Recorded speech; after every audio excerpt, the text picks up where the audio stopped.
موڈی کو صرف بھروسہ ہے گلوالکر اور ہیگڈیور کی کتابوں پر، ساورکر کی ہندوتوا پر، گولوالکر کے بنچ آف تھاٹس پر، اور اسی لیے آپ دیکھتی ہیں کہ جو اگر کوئی سمویدھان کا پاس و لحاظ رہتا تو وہ جس طرح کی گفتگو آج کر رہے ہیں، مگر ہم اور آپ ہرگز ہم کو یہ نئی بات نہیں ہے۔ ہم نریندر موڈی کو اس وقت سے دیکھ رہے ہیں جب سے وہ گجرات کے چیف منسٹر تھے۔ تم بھول گئے یہی نریندر موڈی تھا جب گجرات کی سرزمین پر ایک ہولناک فساد ہوا، ہزاروں کی تعداد میں لوگ مارے گئے۔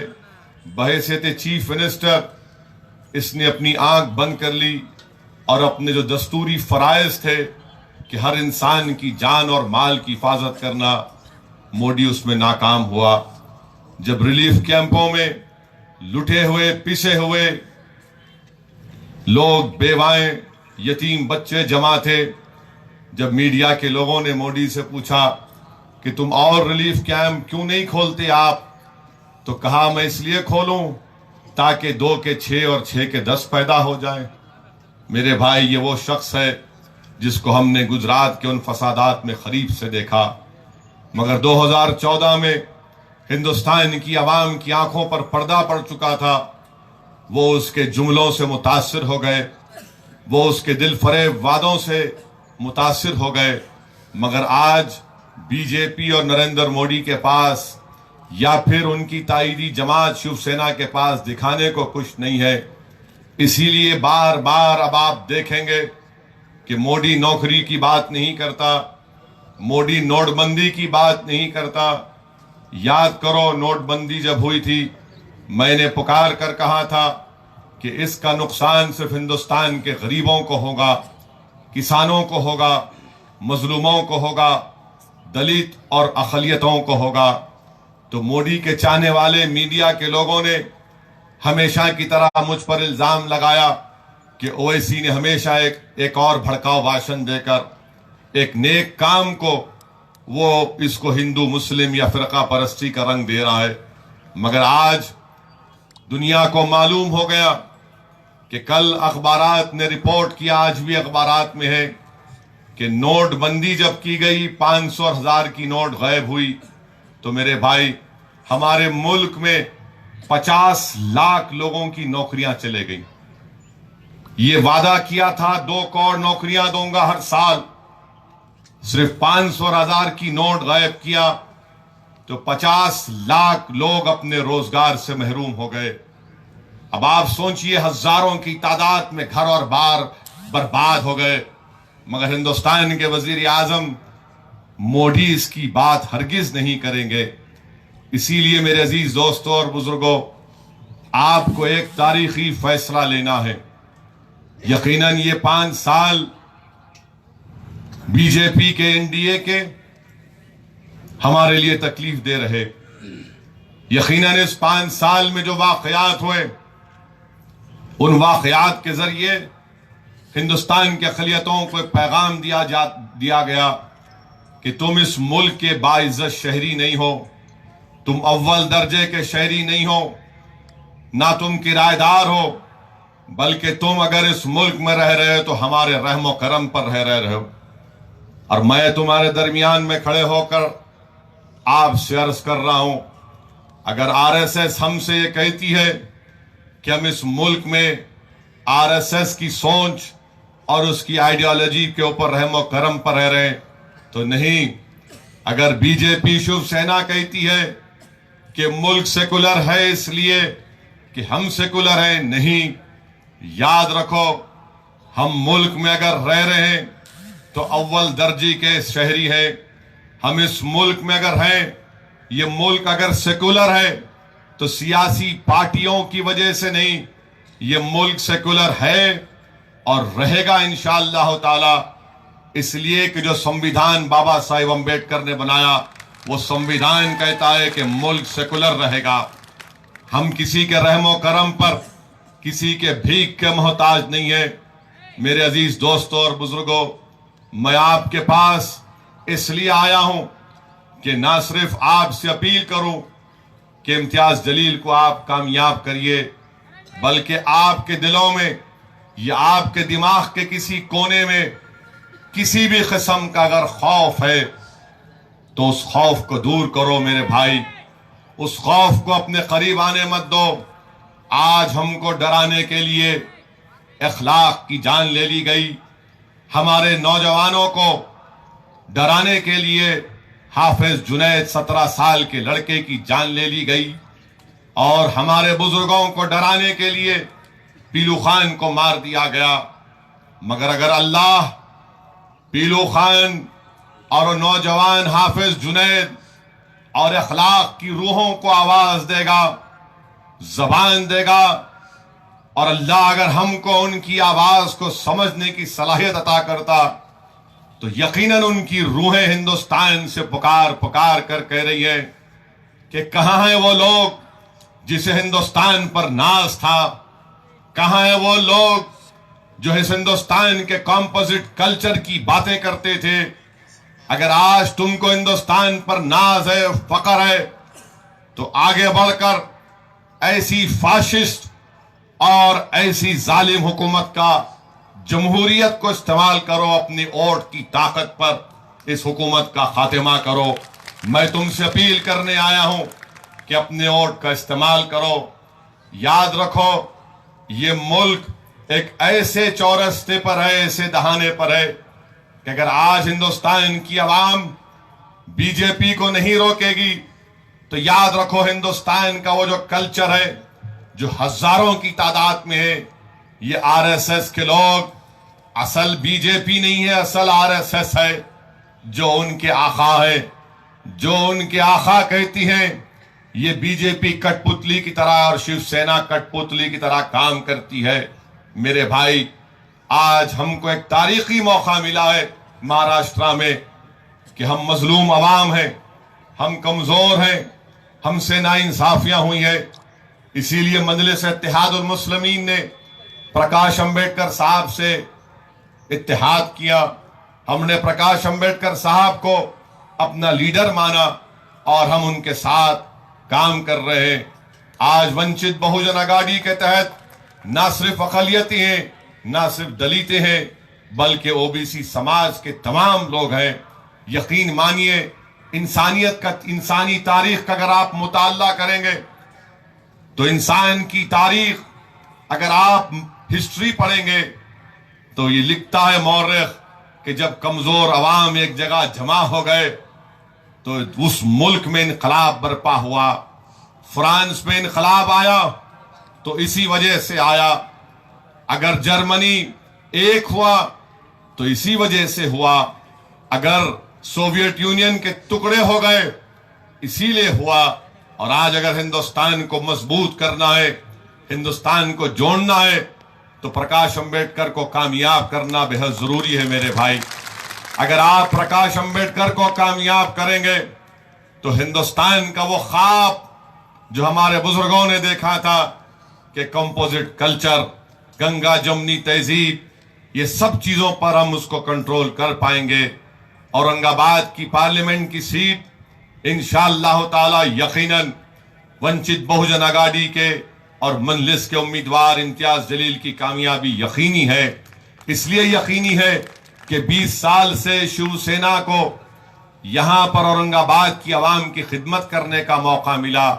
ایک لمبا عرصہ ملا، مگر کون سے ترقیاتی کام انجام دیے؟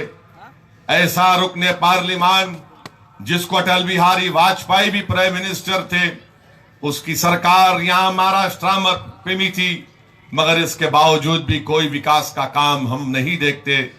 ان کی زبان سے صرف یہی نکلتا ہے کہ دیکھو یہ داڑھی والا ہے، وہ ایسا کر دے گا، یہ فلاں کر دے گا۔ اب شیو سینا کے لوگ کہہ رہے ہیں کہ حیدرآباد سے شیروانی آئی ہے اور ان کی زبان پر رضاکار کا نام چڑھ گیا۔ ارے ظالمو، یاد رکھو جو رضاکار تھے وہ پاکستان چلے گئے، جو ہندوستانی تھے وہ حیدرآباد میں رہ گئے، اور ہم اس ملک کے وفادار ہیں اور رہیں گے۔ اور کھیرے میں، بلکہ ادھو ٹھاکرے میں اور مجھ میں فرق یہ ہے کہ میں انڈین